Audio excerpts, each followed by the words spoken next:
Hey everyone, what's going on? Waseem back with another fragrance video. Today I'm going to be doing a review from the house of Ineke perfumes. The fragrance I'm reviewing today is Field Notes from Paris. Field Notes from Paris was released in 2009 and it's classified as an Oriental Fougere.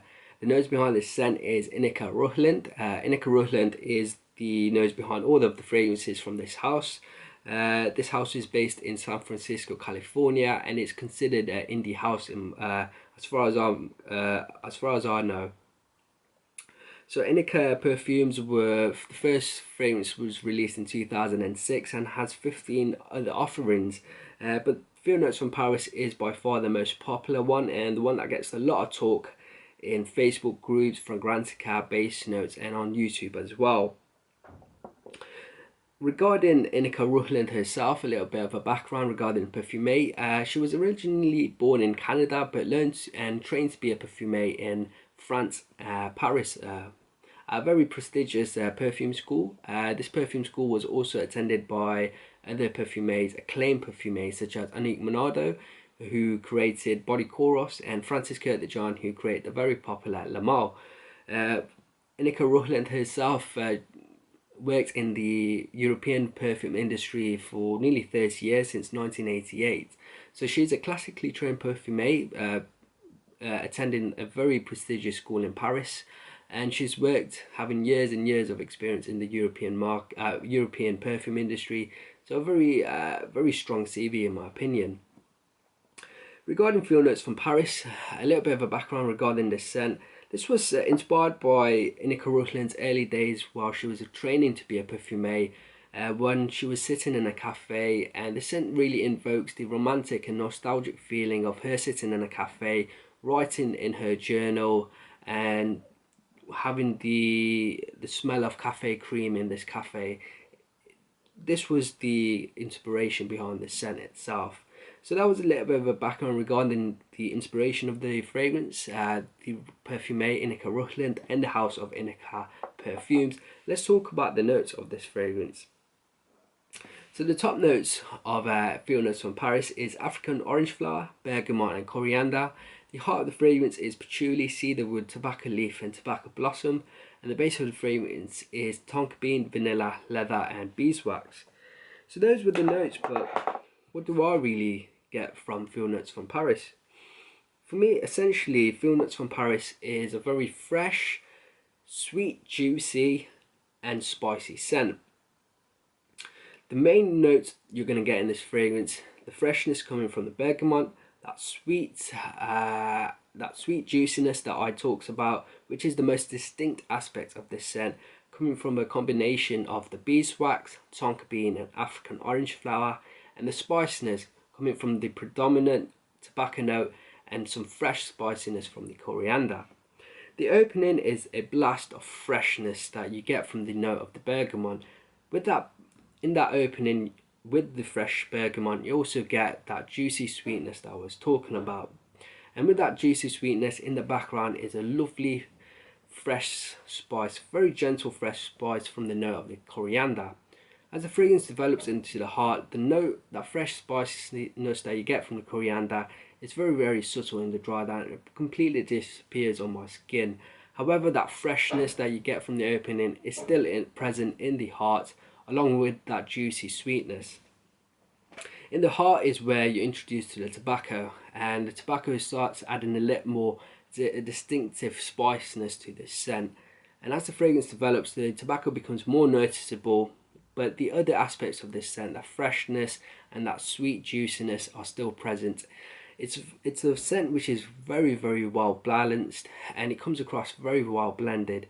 In my opinion, this is a very pleasing scent. Field Notes from Paris reminds me of another scent which utilizes the note of tobacco, and also utilizes fresh notes around it.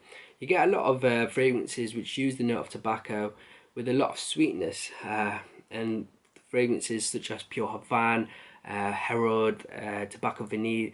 A lot of fragrances use tobacco and a sweet element to it, either being vanilla or honey.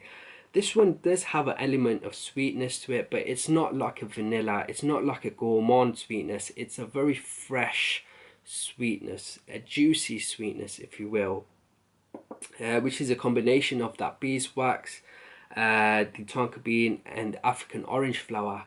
The sweetness is sweet, but it has that juicy sweetness. It's not a gourmand sweetness, not like a vanilla sweetness at all.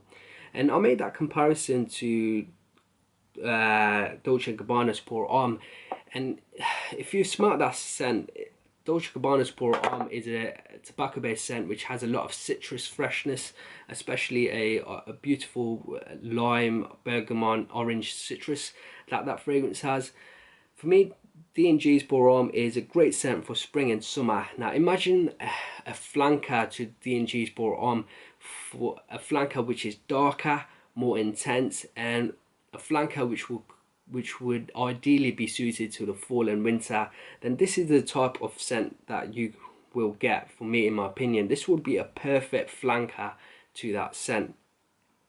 For me, Field Notes from Paris is a darker, a richer, definitely a richer, warmer scent than Dolce & Gabbana's Pour Homme. Both fantastic fragrances, both smell quite different, but both do remind me a lot of each other due to the fresh tobacco aspect of those fragrances. For me, in terms of performance, this fragrance is excellent. I get around, in terms of longevity, 8 to 10 hours, which is absolutely fantastic. In terms of projection, this is excellent for the first 6 hours or so. It really pushes out. You have a great scent trail around you. The sillage is excellent, and you pick up constant whiffs of this scent. You have a lovely scent bubble around you. After the 6 hour mark, the fragrance starts sitting a little bit more closer to the skin, being more in the moderate range. You do get gentle whiffs of the scent here and there, but in my opinion, it never really becomes truly a skin scent, which is excellent in my opinion.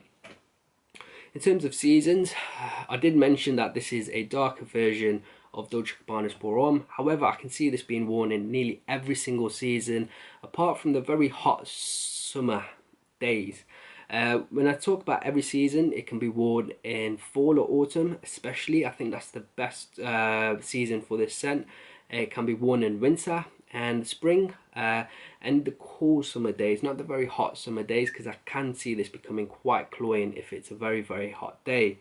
For me, it's best suited to daytime wear, but you could pull it off in the night time, but there's better scents out there for the night time.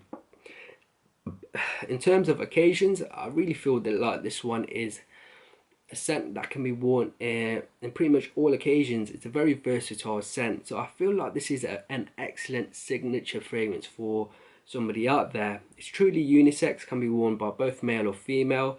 For me, I would wear this especially at work, casual, formal, nights out, pretty much any single occasions. This one will be fantastic. Even date, this is a very pleasing scent, and it has a very distinct characteristic as well. That sweet juiciness that you get with the addition of the tobacco. It's just a very distinctive smell.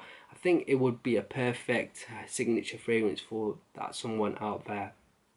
If I was to give it a final rating, I'm going to give it a very high rating of 4.5 out of 5. I was really impressed by this scent. The smell itself is just beautiful. A beautiful, fresh, sweet, juicy tobacco scent with a lot of spiciness. It's so pleasing. It's very versatile, can be worn in pretty much every occasion. Versatile in the sense of seasons as well, pretty much all year round. The performance is excellent as well. 8 to 10 hours on your skin, excellent for the first 6 hours and moderate after. It's pretty much a perfect fragrance in my opinion, and it's definitely one I would wish I had a full bottle of, because I can see this being a signature fragrance for myself. So there you have it guys, Field Notes from Paris from Ineke Perfumes gets a rating of 4.5 out of 5. Guys, let me know what you think about this scent. If you've worn it before, make sure to comment that below. And just want to say thank you for joining me on this video. Until next time, see you later.